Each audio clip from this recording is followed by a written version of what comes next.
Hi, Mr. Greenwood here, discussing line conventions when it pertains to drawing and sketching, specifically around multi-view sketching. So basically, line conventions, we're talking about the different styles and thicknesses and the way we can develop them to communicate in our blueprints.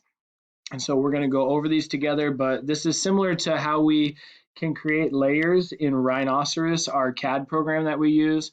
And within that, we can change the color of our lines, we can change the thickness, we can change the print width, we can change visibility of those things. So we're kind of doing that in an essence. So a little bit of this stuff will cross over into Rhino Layer State Manager. But really what we're trying to do is identify all the lines you should see within a blueprint. So construction lines are just there for you to use to guide you to draw the other basic shapes that you're using. So construction lines are usually faint and they should be erased if you're using a pencil so they don't get confused for something else. And they're usually lightweight or thinner than the object lines.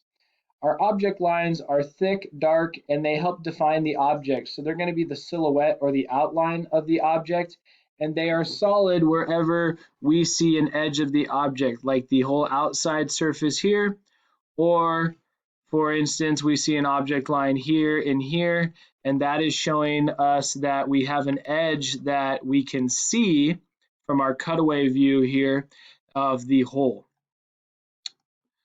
Hidden lines are showing contours or features that are shown behind the projection plane or face of our viewpoint. So I'm looking at my front view here, and on the left side, I can see a cutaway version, and we're going to talk more about these hatch lines.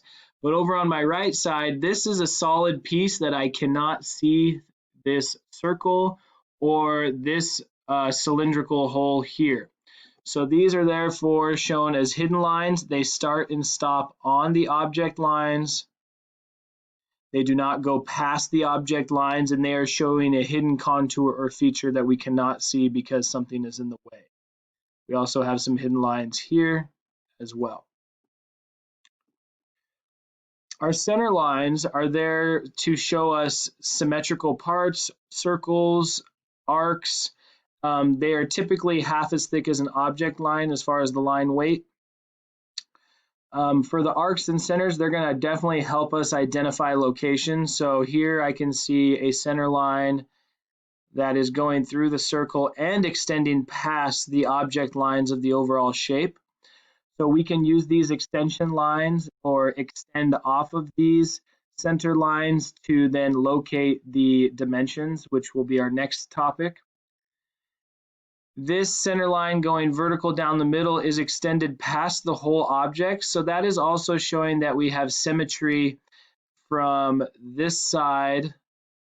And if we were to fold it in half down here, it would be symmetrical this side. So that center line is actually showing the circle, but extends upward to show a symmetry. And then we also have some that go through our circle cutout anchor holes for this product down there. Section lines are basically hatches that we would use in Rhino, and they are showing where our material is actually at. So we usually use those with cutaway lines that we're going to look at in the next slide. And so that's just showing the material there. And we do not have it here in this white space because this white space is actually deeper away from this face. And so therefore it's not being hatched because it's not up on the front face or projection plane of our image. So this short break line is showing us a hand-drawn motion to show us a cutaway view. And so this whole thing is just solid in red on this side. That's just a solid piece of metal. And then the reason why the designer or blueprint writer included the short break line was to clarify this circle that it only goes halfway through, and where and how this hole is associated.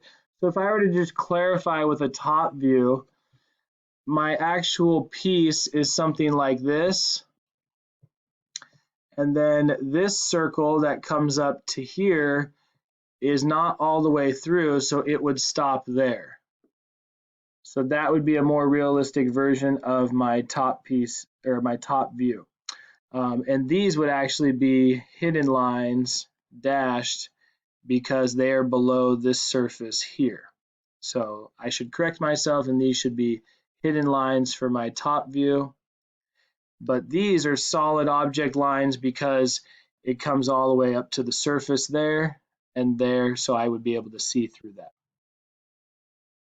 Dimension lines are just pointing our arrowheads or our tick marks if we're working in architecture to show that the dimension is associated to this line, which extends off of an object line. So there should be space in between.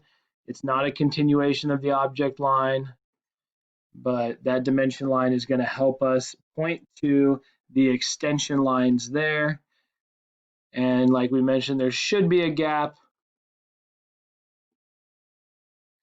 Long break lines, if we had something that was continuous and we have no other detail to show in there, we could go ahead and shorten down our blueprint, squish it down, save paper. So this is a break line similar to what we see in math class when we're graphing, jagged cut. Leader lines are going to point to specifics and call out a lot of things for circles and circles and arcs. So we're going to use the diameter symbol a lot, or we will see R for radius as well. And those can point to a number of different things or other details like we see in this fancy line here, section line. And basically what we also need to go over is how these standards work together as far as relating to the technical drawing and how we use these and how they precede one each other. So really what we're going to look at in the next photos is when to use these and how the object line takes precedence over the hidden and center lines, how hidden lines then take precedence over the center, and how cutting plane lines take precedent over all others. So let's look at some examples here. Here is a front view, top view, and right side view of just a random object, and they're showing us a lot of object lines and hidden lines here. Right here, this is an object line that precedes over a hidden line, and the hidden line is actually this edge here because it's a circle beneath this face that we can't see. This here, this object line has precedence over a center line, but we know a center line still exists because the object line is going to end on the object line, and I have this little extension here of the center line, and it could potentially help me if I added the short dash and the long dash, but I don't want to continue it on forever. But anytime you can kind of stretch your line to where it shows the actual type of line for our center line, long dash, short dash, long dash, then we want to make sure we can kind of visually explain that. And so the center line here is actually showing the center of the circle looking at it this way. And then we have a few more hidden lines in here, which are just our regular dash lines, short, short, short, short. And those are showing the edges of the circle here, the edge of the circle here, and then this line here is coming over as a hidden line there. Thank you for watching.